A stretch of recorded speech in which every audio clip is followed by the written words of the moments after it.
Agora, qual é a ligação que tem o escopo de consultoria com a lucratividade do projeto de consultoria, né? Por que definir bem um escopo de consultoria vai impactar diretamente e positivamente na lucratividade do seu projeto de consultoria? Ou o inverso, se você não definir bem o escopo de consultoria, vai impactar negativamente, logo tendo prejuízo. Possivelmente você vai ter prejuízo no seu projeto de consultoria que foi contratado pelo cliente. Quando a gente pensa em empresas, principalmente pequenas empresas, pequenas e médias empresas, quando você chega nessas empresas, você encontra uma realidade de muitos problemas. Por que isso acontece? Porque normalmente essas empresas começam pequenas, né, com uma pessoa só, o único empreendedor, ou talvez dois empreendedores, né, dois sócios, que na verdade eles vão fazer todas as atividades na empresa no início, né? Então, esse empreendedor, ele acumula muitas funções, ele tem que fazer desde da parte gerencial, de condução do negócio, até a parte técnica, né, a parte de execução, né, a parte de execução das atividades do dia a dia da empresa.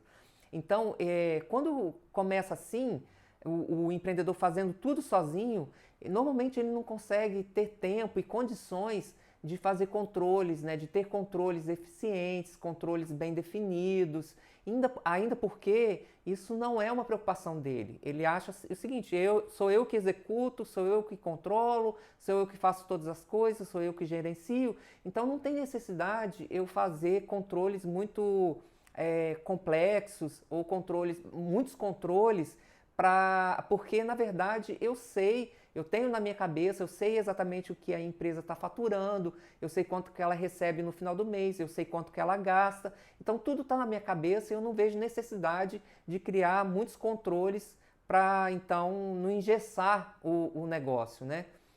Só que isso pode ser um problema, porque na verdade, à medida que ele vai crescendo e ele vai sentindo necessidade de contratar funcionários ou então contratar serviços de terceiros, ele começa então a outras pessoas entrar e fazer parte desse negócio, e aí então ele vai começar a sentir que ele está perdendo o controle da sua empresa.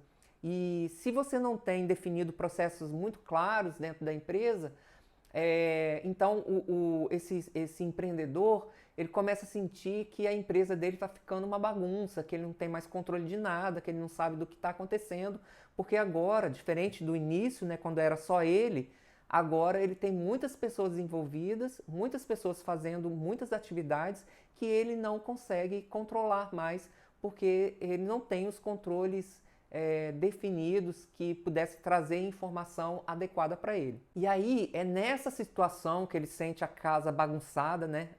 A sua empresa parece que está uma bagunça total. Ele sente a necessidade de contratar um consultor. E aí o objetivo dele principal é poder arrumar a casa. E ele entende então que o consultor vai ser a pessoa adequada que vai ajudá-lo a fazer isso. É nesse cenário que o consultor aparece, a figura do consultor aparece dentro dessa empresa.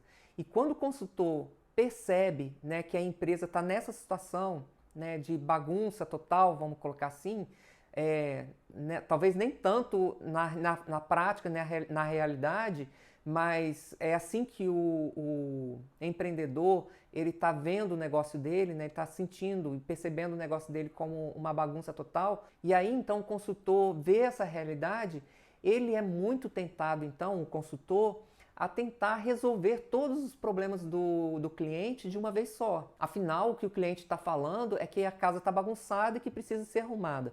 Então, o consultor se sente tentado a vender um serviço de consultoria onde ele vai propor fazer todas as coisas, arrumar todos os problemas, resolver todos os problemas que a empresa está enfrentando. Nessa situação, o consultor então vai propor, na proposta dele, ele vai acabar